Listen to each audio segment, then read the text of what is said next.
Hello and welcome to today's main event, choosing the right investment in the language services industry. My name is Renato Beninato and I'll be hosting this event today. The language services industry continues to be very attractive for outside investors. We like to say that it's an industry that is impervious to crisis. You heard me say that many times. And it shows consistent growth, even though global pandemics, or even through global pandemics and economic downturns. However, it is an industry that is often misunderstood by outsiders, and this is why Nimdzi works with outside investors to help guide them through their decisions when choosing to invest in the language services business. To find out more, I encourage you to check out the case study from Nimdzi Expert Due Diligence for Private Equity Investment, which demonstrates some of the types of due diligence activities necessary for private equity to understand before investing in this space. We're hosting this live event on LinkedIn, so if you're joining us live, we encourage you to engage directly with us in the comments, and we will respond to any questions or insights from the audience during the live stream. If you missed the live stream and are watching this as a recording, you can still reach out to us at info@nimdzi.com. This is an ongoing series, so if this is your first Nimdzi event and you're not already following Nimdzi Insights, you can do so. Just make sure that you will subscribe to our profile and you will get notified in your feed when we schedule new events. When you follow Nimdzi Insights, you'll be also notified when the recording is available. Today's event is part of the Globalization Research Series track, where we highlight the latest industry research and host a conversation about the findings with experts from the industry. Make sure to check out the recording available from our previous events, as you will see on the screen here, and sign up for the upcoming events that are still on the calendar. Our guest today is Jordan Kay, who is an investment manager based in London, who has learned firsthand about the complexities of investing in the language industry and has joined us today to share his experience. Jordan, thank you for joining today. Can you tell us a little bit about yourself? Thanks, Renato. Yes, so I'm an investment manager at Mobeus. Mobeus, we're a private equity investor. We invest anywhere from 8 million to 20 million in businesses across a wide range of sectors. So we were introduced to the sector, to the language sector last year, and we had to learn about it, do all our due diligence about it to get comfortable to make an investment into that sector. And that was where we met Renato and his team, who helped us with some sector-specific due diligence, and we were able to get comfortable on the industry. And ultimately, we invested into the translation people last December. That was a really exciting investment for us. We're obviously only 2 and a bit months into that investment, but we're already looking at acquiring smaller translation businesses to bring some critical mass to the translation business, translation people's business, and we're looking at expanding the businesses. So just out of curiosity, Jordan, before you came into the language industry, how long has Mobeus been around, and what other industries have you invested before finding this? So Mobeus has been around for over 20 years. And we've invested in a number of different sectors. So, for example, last year, we, as well as investing in the translation sector, we also invested in HR consultancy, lead generation, and industrial gas publication and events. So we're very sector agnostic. What we like to do is we like to find those small and medium-sized businesses that have had a good proven growth trajectory, and we help them take that business to the next stage, often supporting management teams to acquire their business from the previous owners. So the criteria, from what I understand, so it's you're focusing on the service business, right? We So, do a lot in services businesses, with businesses that are doing anywhere between 1 million and 5 million EBITDA. Primarily, we'll invest in UK headquartered businesses, but then we'll help to take those businesses internationally. So, for example, the translation people is a UK headquartered business, but they have an office in France and they have an office in Germany. fantastic. So this is essentially the nature of the translation and localization business, is the fact that you are just because you're dealing with languages, it makes you naturally international. So it's good that you have already exposure to some international businesses already. But if I understand correctly, you already gave us an idea of what is your typical investment size, and also the other sectors in the service sectors that you address, and also from a geographic perspective, the fact that you look at British-based companies. But what is your investment theory? What is your goal with this? When you're talking about add-on acquisitions, are you talking about doing a roll-up? Is that how you grow the business? How long are you invested in this? So we will be invested in the translation people for anywhere from 4 to 6 years, most likely. And our strategy there is that we found a business which is operationally very, very high performing, and given the nature of the client relationships in this industry, they're very sticky. Clients often find a service provider like the translation people and will stay there for a while. So we think there's a really, really strong opportunity to invest in the sales and marketing function of the translation people to help achieve higher revenue growth through finding additional clients. And because we have a strong operational engine behind us, we then are comfortable that we can retain those clients. I think that was one of the things that really surprised me in the diligence, was that whilst price is obviously important, the quality of your service, the reliability, and the responsiveness are far more important, because ultimately a lot of the clients wouldn't actually know if you translated something properly for them. They need to trust you as a reliable service provider, that you've done that, and that you'll continue to do that for them, and they're a partner that they can go to continuously. And it's well, you naturally did a lot of homework when you looked at this space. What are some of the characteristics that attracted you to the language industry that are unique compared to the other sectors that you have invested before?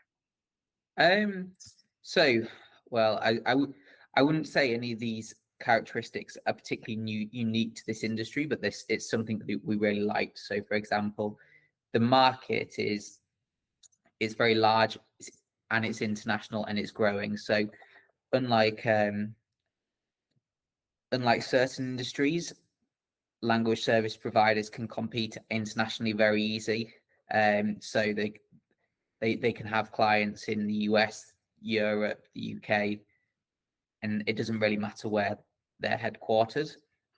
And because the market is growing, language service providers in this industry are not so reliant on taking market share. There's good market tailwinds. And I think that kind of comes down to, one, that the growth in content that needs to be translated, and secondly, the fact that a lot of what's being translated is what you can call mission critical, so it's less prone to economic volatility. It's kind of a prerequisite that you need to translate something to in order trade and compete internationally, which is actually quite a unique characteristic of this industry versus others. Yeah, one of the things that we say here is that it's an industry that is impervious to crisis, right? Because during a crisis, there is a higher demand for communication, and people want to, if there is communication, there is a demand for translation, and that drives a lot of our growth. And it went, because I'm sure you looked at other competitors and companies who made a competitive analysis. And I'd like to underline a comment that you made about the fact that it's not a market that is, I'm using my own words here, it's not saturated. It means that you can grow independent of your competition. It's not like a replacement market. There are some technologies that are essentially there to replace the previous one, or a supplier that comes into an industry to replace the solution that other people have in place. There is this sense that a high tide lifts all boats. Is that something that you have observed in this space?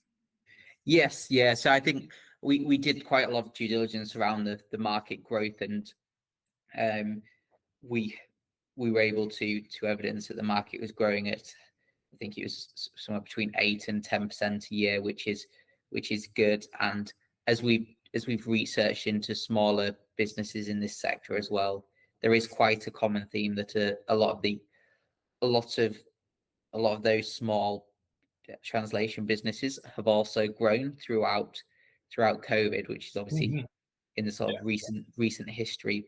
Whereas in a lot of the other industries, we saw that that there's quite a lot more quite a lot more volatility of the businesses that we were looking at. We think that's a really strong characteristic for this industry. Absolutely. And it's interesting that you mentioned COVID, because actually we just published last Friday the final version of our Nimdzi 100 with a lot of data. And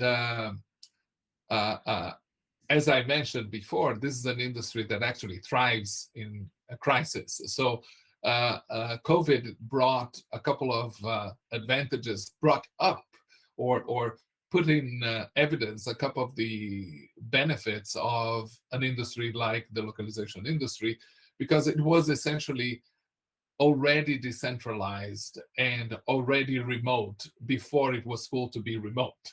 So this was something that happened in the industry quite some time ago, over 10 years ago, that it became very distributed and remote in general. Companies would have offices and all, but that was not the decentralized operational model. So how many people today work at the Translation People? So the Translation People is UK headquartered, but a lot of those people are actually not necessarily based in the UK.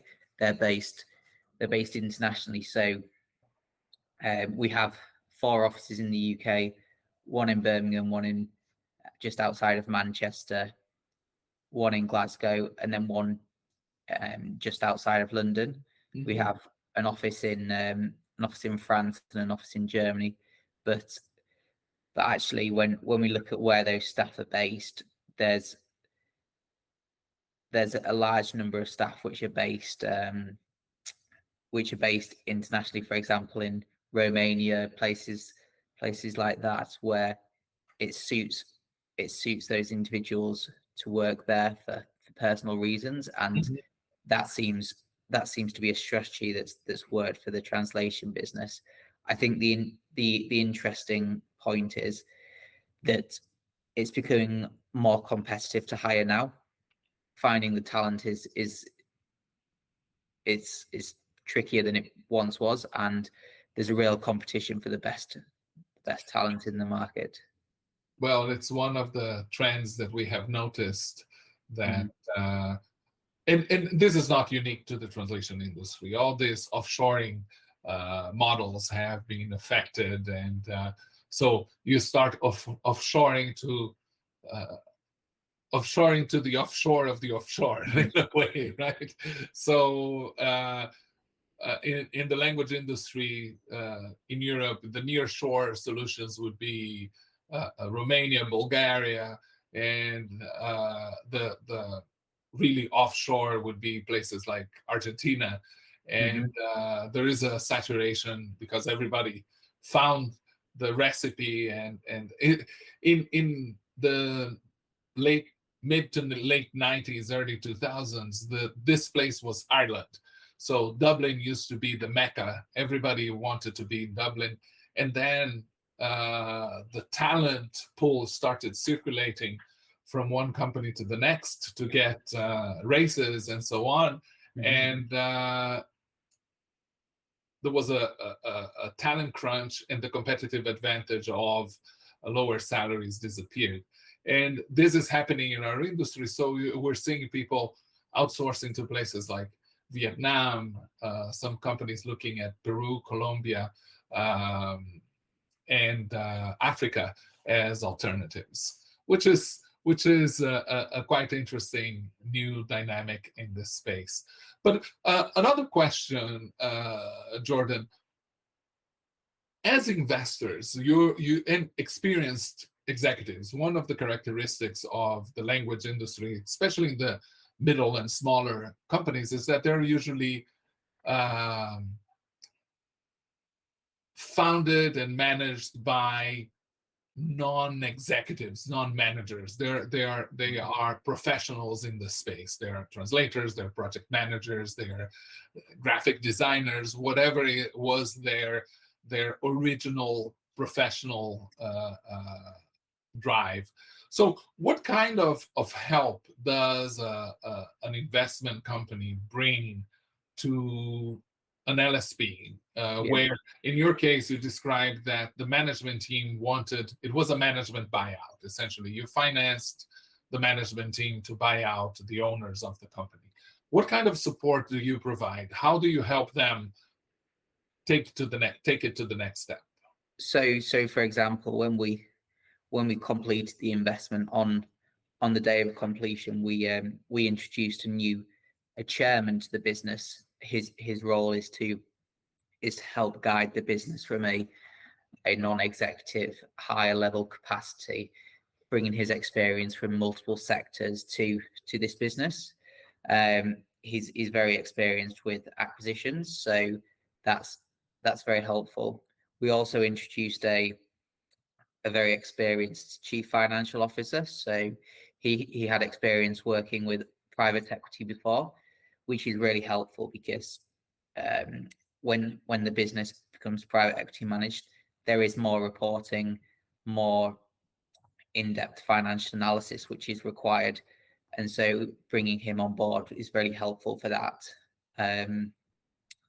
What else have we done? So we've really allowed the management team to be constrained by things other than cash. So what I mean by that is, historically, when businesses are founder owned, they can be quite constrained by not wanting to invest all of the profits back into growing the business, because naturally those founders need to take money off the table. Whereas as professional investors, if it makes sense from a return on investment perspective, we will do it. So we're, for example, investing into SEO and digital channels, using consultants there who we've worked with before in different sectors that can bring that expertise. We'll also look to invest more in the sales and marketing, so going to more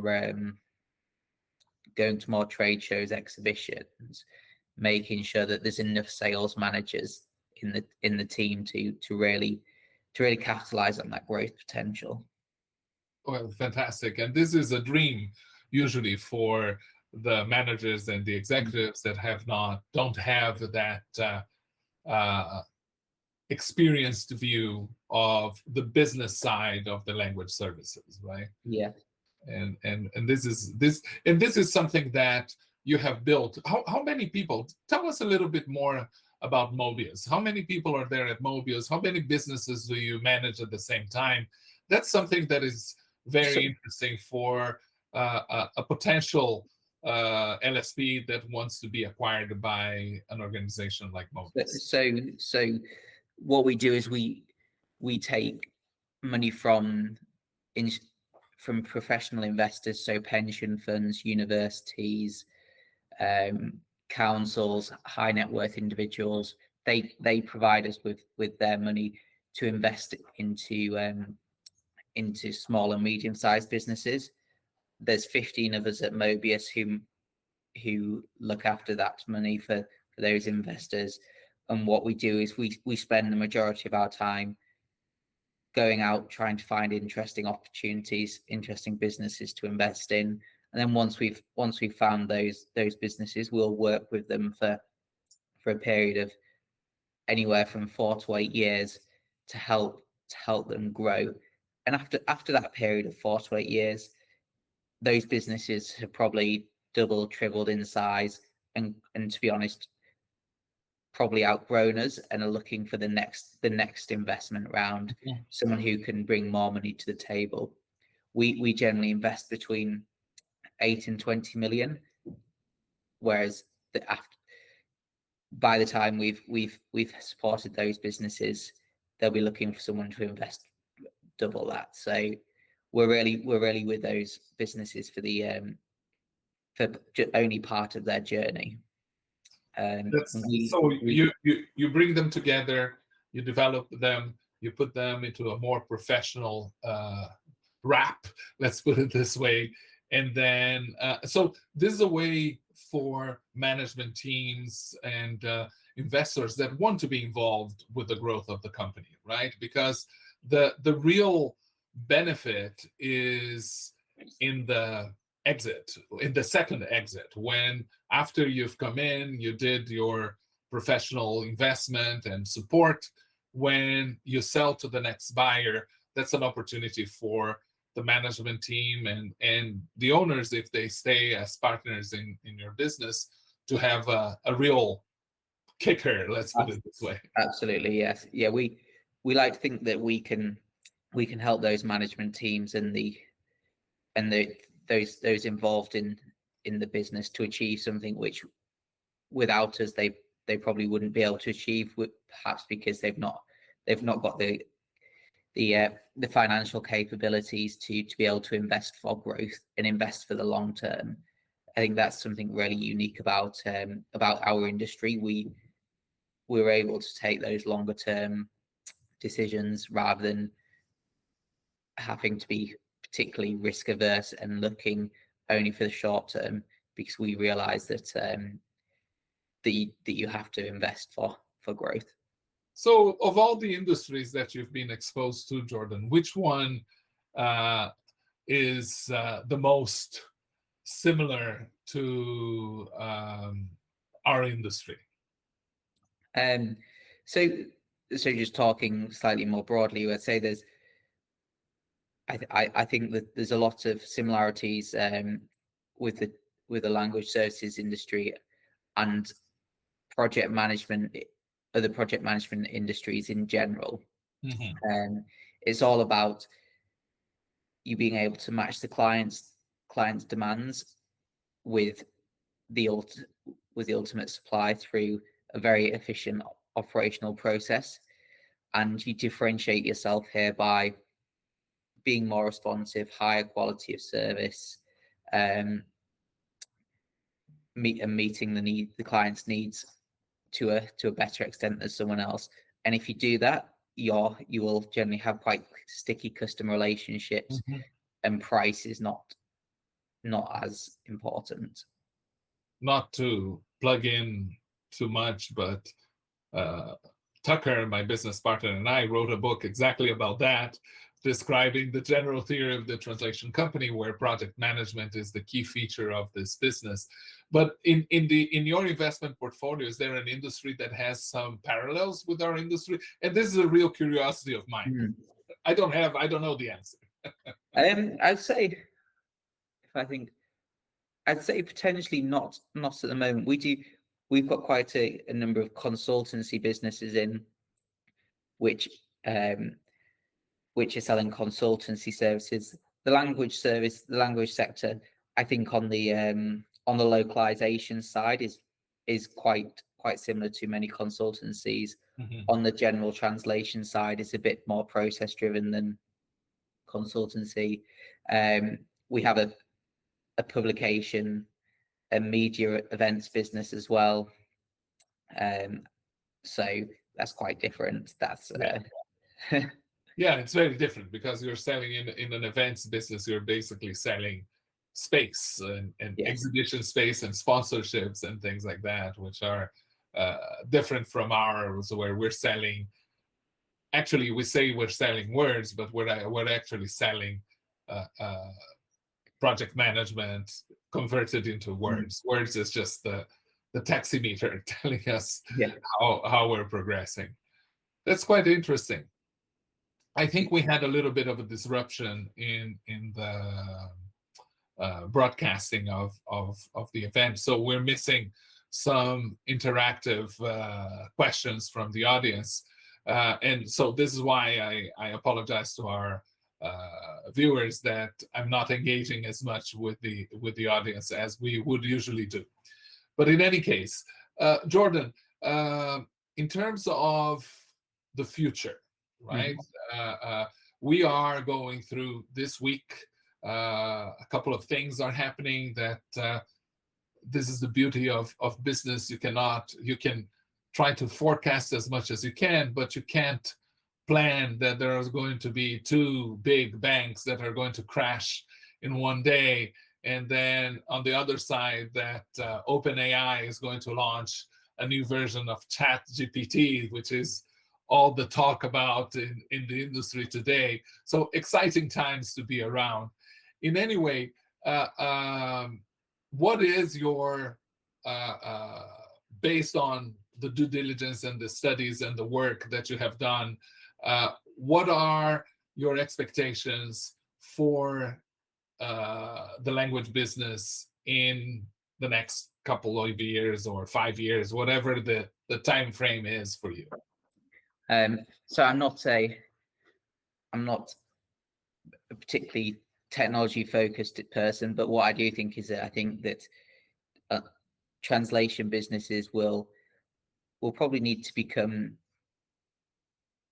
more learned with technology. So, for example, whilst I don't see technology as replacing the need for translation, I think those LSPs will have to learn to work more efficiently with the technology tools, because we see a number of smaller translation businesses which still don't use machine translation or translation memories to probably the maximum extent they could. So that's one thing. I also see that a number of LSPs will probably in the smaller end, where they're not doing it already, will try and diversify to generate a greater revenue stream from localization, transcreation, areas that are more defensible than translation of words. Those are the key themes that I see, and is that are at the front of that will remain very interesting for us as investors. Yeah, well, I love the fact that investors look at this space, because putting money into an industry that is new for outsiders is a bet in the future, because you have done your studies, your analysis, and you believe that there is a bright future ahead. Otherwise, you wouldn't be putting money on this, right? Unless you were shorting the industry, which doesn't seem to be the case. You're growth investors, not shorters in the market, right? Absolutely. Is there anything that I didn't cover in our conversation, Jordan, that you think is relevant for an audience of business owners, linguists, experts in the space that would be interesting for them to know that I haven't asked you about?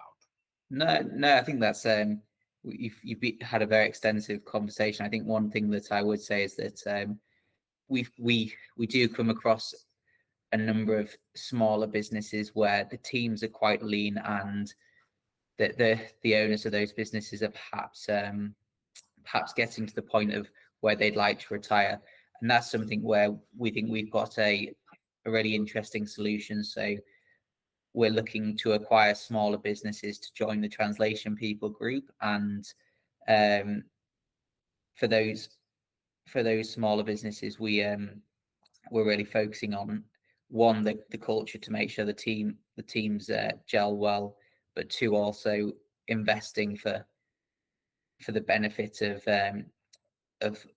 the group of businesses there. We think that's a really exciting opportunity to continue to grow the Translation People through acquisition, both in the UK and internationally. That's an area we're very much focused on. Fantastic.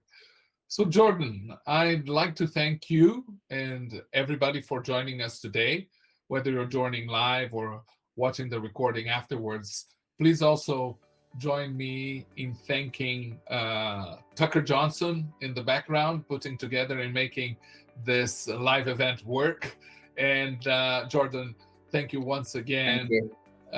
So as we're finishing up, if you haven't already done so, make sure that you go to the Nimdzi LinkedIn page, click on the events, and make sure that you're registered for all the upcoming events in this ongoing series. If you have any questions, comments, or suggestions for future topics, please reach out to info@nimdzi.com and let us know. Lastly, if you'd like more information on how Nimdzi helps investors understand the risks and upsides of the language services industry, reach out to us directly. And also, as a reminder, you can download the case study behind today's discussion, titled Expert Due Diligence for Private Equity Investment, which is available at nimdzi.com/testimonials. It was actually really an amazing opportunity working with Mobeus and Jordan and the team in this, the very pointed and challenging questions that you have asked us in defending and understanding how the Translation People and its role inside the industry. And this case study is an excellent example. Once again, my name is Renato Beninato, and it has been my pleasure to be your host today. I'll look forward to hearing from you and answering any additional questions you may have about the language services industry. Thank you.